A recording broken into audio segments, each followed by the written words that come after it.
Grabe, pati po yung ating mga senador at Defense Secretary Teodoro, si Senate President Mig Zubiri at iba pa, at yung military na nagpunta sa may West Philippine Sea ay nakatanggap din po ng mensahe na pinapaalis sila, winawarningan sila dyan sa West Philippine Sea.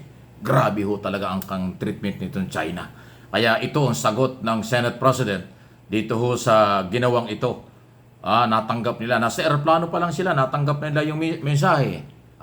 Kasi ho, nagpunta sila doon, ayan yung mga si Senador, ayan po yung picture ni na Defense Secretary, Guivo Teodoro, Joel Villanueva, Senador, at saka ho si Zubiri, at si JB Ejercito. Yan po yung picture na sila ay nandoon. Nagpunta dahil atin yan, kaya nakakatuwang ipakita kasi plug natin yan. Salamat sa News 5, isa sa mga nag-cover niyan. At iba pang mga news organization na kasama dyan po sa may parte ng Palawan o dyan sa West Philippine Sea. At narito po yung sagot ni Senate President doon sa kanilang tinanggap na radio message mula sa China. Pakinggan po ninyo. Gusto ko lang pong sabihin kung nakikinig po sila. Ito po ang teritoryo ng Republika ng Pilipinas. Hindi po inyo ito. Ito po ay teritoryo ng Republika ng Pilipinas. Bago pa dumating ang si Magellan, atin na po ito. Kaya kung pwede, lumayas na kayo.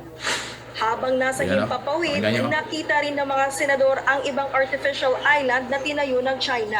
Nabahala sila dahil sobrang lapit na mga ito sa Palawan at malinaw na pasok sa loob ng ating exclusive economic zone. Napakalapit na pala ng Subi Reef na inoccupy na nila at nilagyan po nila ng naval facilities and pangdigmaan, facilities sa pangdigmaan. So nakaka-alarma. Yung paglanding nga namin kanina, meron ng mga verbal challenges. Dahil sa mga nakita, nangako ang mga senador na mas paglalaanan nila ng pondo ang pagtatayo ng mga pasilidad sa Pag-asa Island. Una sa prioridad nila ang itatayong mga barracks na nag-groundbreaking kanina. Magsisilbi itong tulugan ng mga sundalo ng Philippine Navy na nagbabantay sa isla. Importante ito sa defense posture ng Pilipinas, lalo't parami ng parami ang mga umaaligid na barko ng China sa paligid ng Pag-asa Island. Ayan, so ayan po. Salamat po. Ayan po yung salamat sa News 5, isa sa mga naghatid ng balitang yan na nandoon po kasama ng grupo ni Senate President Zubiri, Joel Villanueva at Ejercito at Defense Secretary at yung mga military. Isipin mo yan, nakita nila yung mga artificial island na binuo, tinayo ng China dyan ho sa West Philippine Sea. Nakakabahala talaga yan. Isipin mo, yung mataas na opisyalis ng ating pamahalaan sakay ng eroplano papunta ron at dahil merong sisimulang project, makakatanggap ng message na sila pinagbabawalan, ay teritoryo ng Pilipinas yan eh. Tama lang yung sinabi ng Senate President, kung nakikinig kayo, kayo ang umalis dahil sa amin yan. So yan po yung pagiging agresibo nila na until now, kaya medyo nakakalungkot din. Ako personal ako nalulungkot sa nangyayari. Meron pa rin po mga Pilipino na tahimik sa isyong ito at ang dating pinagtatanggol pa yung China. Alam na niyo kung sino yan, hindi ko napapangalanan. May grupo na pro-China. May grupo na mas pinaniniwalaan ng China kaysa sa Philippine government, Philippine authorities tungkol dito ho sa paninindigan atin ng West Philippine Sea. Di ba? Kaya nakakalungkot daw kung bakit may mga taong ganyan. Ano bang kapalit niyan? Ano bang meron? Bakit kayo ganyan? Sinira niyo ng sinira before si Trillanes na di man nagbenta ng Scarborough. Hindi naman pala totoo. Kaya yan, libel ang inabot nyo. Maraming akusasyon kayo na ginawa ng mga nakaraang gobyerno at kasalukuyang gobyerno, hindi naman katotohanan dahil gusto lang ninyo magalit ang tao sa ating gobyerno. Para kayo ay bumalik sa kapangyarihan o kayo ay maghawak ng kapangyarihan na hindi naman maniniwala ang tao dyan. Kasi pag ang agenda po ay pagpapabagsak o pang-aagaw sa kapangyarihan, kung ganun lang, hindi ho yun sasang-ayon. Napakaganda ng ginagawa ng gobyerno. Dahil nga po pinaninindigan ng West Philippine Sea, sinusuportahan ang pagpapalakas ng military at Coast Guard, kinakaibigan ng mga impluensya at malaking bansa para tayo ay tulungan sa modernization at ekonomiya, seguridad at marami pang iba. Pati yung ating nilalaban under ng international law ay nire-respeto ng malaking bansa. Diba? Kaya ulitin ko, nakakalungkot, may mga Pilipino walang paninindigan sa isyong yan. No comment pa nga sila, halos bulagbingi sa issue ng West Philippine Sea sa kabila ng lantara na ang panghimasok. lantaran ng pang-aagaw ng China. Isipin mo, pati nga yung binabalita natin ilang araw na civilian mission, resupply ng atin ito coalition, mabuhay po kayo. Sila yung nagpagod, nagpuyat, nagpunta ron, binuhis ang buhay, pero sinundan pa rin po ng mga barko ng China na magbibigay lang ng tubig, water, food, at fuel para dun sa mga motor bangka, mangingisda. Pagkain ang ibibigay at saka krudo. Tinatakot pa nila, hinaharas pa.